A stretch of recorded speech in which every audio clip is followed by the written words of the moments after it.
Hola, ¿qué tal? Muy buenos días, tardes, noches, a la hora en la que estés escuchando el contenido de este episodio, tu podcast, Charlas Fiscales y de Negocios. El día de hoy la intención es platicar un poquito sobre el tema que se está generando alrededor del régimen de incorporación fiscal, el conocido y famosísimo RIF, que nació precisamente en el año 2014 y que bajo este argumento se está excluyendo a muchos contribuyentes del RIF y se están mandando o más bien se les está invitando a que salgan de ese régimen.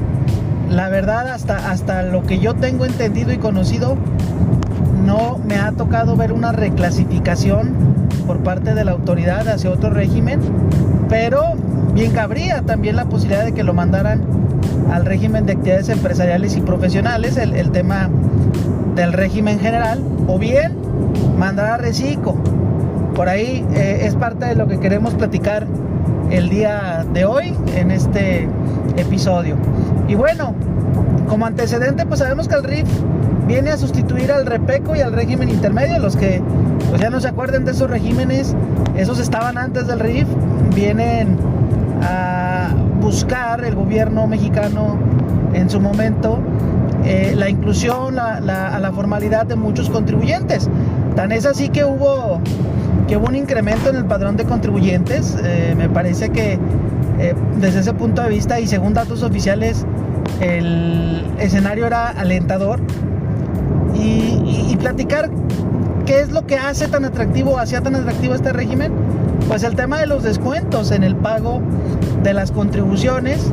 Me refiero al ISR, al IVA, al IEPS, y también un estímulo en materia de cuotas de seguro social. Entonces ahí me parece que evidentemente el poder tener la posibilidad de ser formal y pagar menos impuestos o no pagar impuestos en el primer año, pues evidentemente resultaba en una opción bastante interesante. Por ahí tenemos dentro del capítulo segundo, título cuarto de la ley del impuesto sobre la renta, tratándose de personas físicas, una sección segunda que era precisamente la que regulaba a este régimen de incorporación fiscal, concretamente de los artículos 111 a 113 de esta ley del impuesto sobre la renta. En el 111 se establecían los requisitos para poder estar y tributar en ese régimen. Uno era que generaras actividad empresarial o prestaras servicios sin que necesitaras un título profesional para desarrollar estos. El tema de los 2 millones de pesos. En fin, había por ahí varias condicionantes y decía en la parte final, en los 3 últimos párrafos de este artículo 111, venía el tema de las reducciones de impuestos. El primer año se le perdonaba de impuesto sobre la renta al contribuyente el 100%. El segundo año el 90%, el tercero el 80%, el cuarto el 70%, y así hasta el 10º año se estuviera contribuyendo con el 10%, y evidentemente una vez concluido dicho plazo, pues tendrías que abandonar el régimen para irte, lo dice el artículo 111, o lo decía, para irte directamente al régimen de actividades empresariales, es decir, al régimen general de personas físicas. ¿Qué sucede aquí? No existía Recicco, primer punto. Después, este régimen entró en vigor el 1 de enero del 2014. Por ahí, del septiembre de ese 2014, se publica un decreto por parte del Ejecutivo en el que se le da la facilidad a los contribuyentes que celebren operaciones con público en general de no pagar impuesto por dichas operaciones. Se enmarcaba mucho el tema de los 300,000 pesos. Contribuyentes que no tuvieran 300,000 pesos, siempre el descuento de IVA y de IEPS iba a ser del 100%. Se les daba tasas de IVA preferenciales a ciertas, dependiendo de las actividades. Después este decreto lo lleva a la ley de ingresos de la Federación el legislador. Ahí es donde se termina quedando artículo 23 de la ley de ingresos. Pero ese no es el tema. ¿El tema cuál es? El tema es el decreto de marzo del 2015.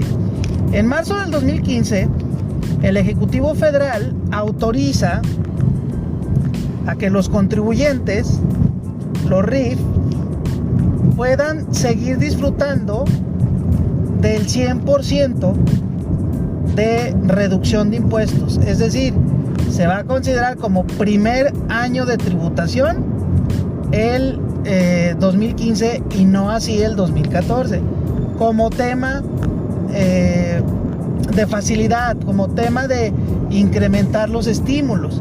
Hasta ahí yo creo que no hay ningún problema, e incluso vamos a comentarlo. Se dice que para los efectos de la reducción, me parece muy puntual establecerlo así, para los efectos de la reducción, es decir, para efectos de gozar ese descuento del 100%, considera 2015 como primer año. ¿Qué quedó por ahí libre? El tema de la permanencia en el régimen. Son dos supuestos: reducción del impuesto y la permanencia. La permanencia la establece el artículo 111 como 10 años, y a partir del 11º se tiene que migrar al régimen de personas físicas con actividad empresarial. Es decir, régimen general de ley para este tipo de personas físicas. Hasta ahí me parece que empieza a surgir la duda. ¿Qué me aplica? ¿Cuándo se tiene que salir un RIF? ¿Ahora en 2024 o hasta 2025? La opinión era dividida. La opinión, incluso por autoridades, era dividida. No estaba clara la línea ni el criterio. La opinión de un servidor era que la permanencia se daba hasta el año 2015 bajo este argumento. ¿Cómo le facilitas al contribuyente un año más si al final de cuentas se lo vas a interrumpir en el año 2024? Me explico. Contribuyentes que estuvieron tributando desde 2014 presentaban sus pagos definitivos bimestrales en el portal del SAT y venía en automático la reducción del 20%. ¿Qué es el 20%? ¿Qué decía el 20% en relación a la tabla del artículo 111 de la reducción? Decía que en el 9º año era el 20% de reducción, lo que me lleva a concluir que en el 10º año tengo el 10%. ¿Cuándo es ese 10%? En 2025, con apoyo y fundamento en este decreto de marzo de 2015. Entonces, ese era el argumento. ¿Cuál es el otro argumento que estaba, con el cual yo no comparto? Pero si nos apegamos a la literalidad, a esa palabrita, para los efectos, pues bien pudiera también estar o ser válido. ¿Cuál es este? El que la reducción sí se daba hasta 2025, pero en realidad era una reducción estéril, no iba a surtir efectos. ¿Por qué? Porque nos íbamos a pegar al plazo que establece de 10 años, que contándolo a partir de 2014, evidentemente 2024 iba a ser ese último ejercicio. Ahí están las dos posturas, ahí están las dos situaciones. ¿Cuál es el inconveniente? ¿Cuál es la incertidumbre jurídica que se ha generado a partir de esta postura? O más bien, de esta diversidad de criterios, insisto, en la propia autoridad. El tema fue que no hubo como tal un comunicado, o al menos de lo que yo en la experiencia tengo, no hubo un comunicado en el que se le dijera al RIF: oye, estamos en diciembre de 2023, estamos en noviembre de 2023, aguas porque en 2024 te tienes que cambiar, porque nosotros tenemos esta consideración. ¿Cuándo vino a dar este aviso? Febrero, mediados de este mes de febrero. No, estamos en marzo grabando este episodio. Mediados del mes de febrero empezó con el tema. Por ahí incluso hay una postura de Prodecon que va alineado al tema del 2024, a no salir, o más bien a no permanecer en el RIF a nivel nacional, me refiero a Prodecon a nivel nacional. Entonces, el tema fue muchos contribuyentes RIF en 2024 que debieron haber salido según este criterio, siguieron haciendo su operación, siguieron generando como si fuesen RIF, e incluso esperando a la presentación de la declaración bimestral. ¿Cuál es la situación con este comunicado por parte del SAT que le está llegando a los contribuyentes a su buzón tributario? Es, pues ya no eres RIF, cámbiate de régimen. No te dice a cuál, ojo, por ahí he escuchado el comentario de que sea al de actividad empresarial. Yo creería que te puedes ir a Recico. Si caes en el supuesto de Recico, te puedes ir a Recico. ¿Por qué? Si bien es cierto la disposición te remite al de actividad empresarial, debemos tener en cuenta que Recico no existía en ese tiempo. Y Recico es un régimen optativo. Entonces, claro que si está la opción, el contribuyente puede ejercerla. La situación está así.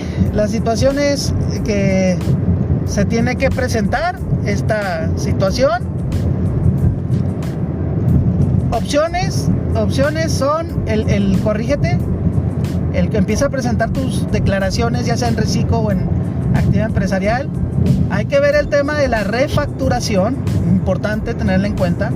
Toda la refacturación para ellos se establece en miscelánea y en la guía de llenado del anexo 20 de la miscelánea, todo el tema del procedimiento de cancelación. Entonces, hay que analizar esa parte. Esa es una opción. 2, caso de aclaración.